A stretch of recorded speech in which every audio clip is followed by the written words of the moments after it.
Hi everyone, I am Karil, and for today we are going to talk about reading the Proclamation of the Philippine Interdependence.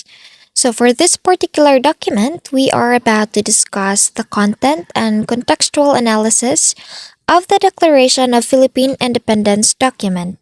So, what are we waiting for? Let's start to a journey through history. To give a short background, so prior to the proclamation of the independence, we remember that the Filipinos conducted an armed revolution to attain their independence so that they can enact social changes right in society.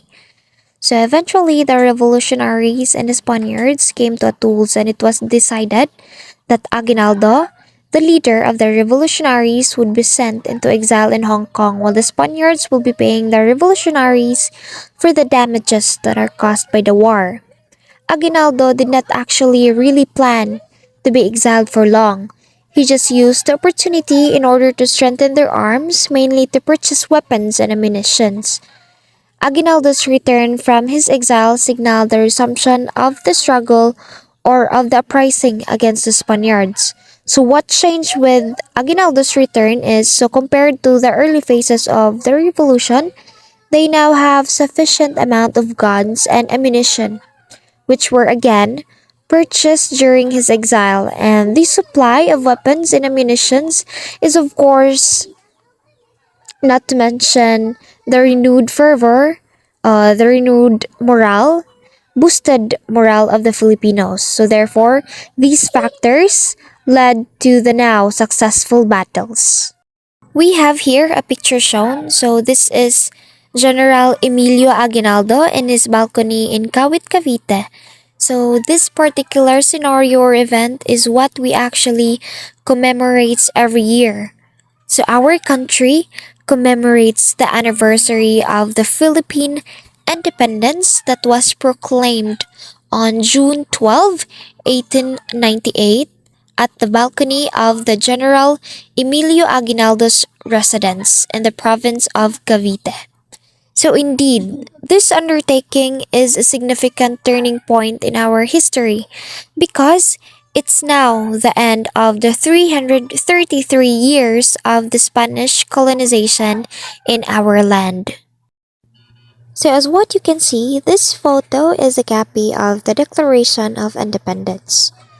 So, this declaration was a short 2,000 word document which summarized the reason behind the revolution against Spain, the war for independence, and the future of the new republic under Emilio Aguinaldo. So, reading the details of the said documents in hindsight is telling the kind of government that was created under Aguinaldo in the forthcoming hand of the United States of America in the next few years of the newly created republic. But before we proceed with the context of this Declaration of Philippine Independence document, let us have first check the author's background. So, this particular document was written by Ambrosio Rianzares Bautista, also known as Don Boshong. So, Ambrosio Rianzares Bautista or Don Boshong was born on December 7, 1813 at Binyan, Laguna. Going back with the Declaration of Independence, so the proclamation commenced with a characterization of the condition in the Philippines during the Spanish colonial period. So the document specifically mentioned abuses and inequalities in the colony, like the justifications behind the revolutions against Spain. Specifically cited are the abuse by the civil guards and the unlawful shooting of prisoners whom allegedly attempt to escape. It also condemns the unequal protection of the law between the Filipino people and the eminent personages. And it also mentions the greed of the friars and the archbishop himself.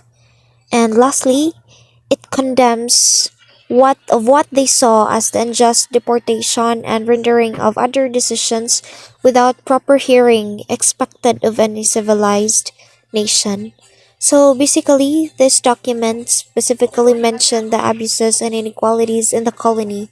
And as we all know, since we were colonized with the Spaniards for more than 300 years, we suffered a lot and there are inequalities and abuses that happen during their stay here in our country.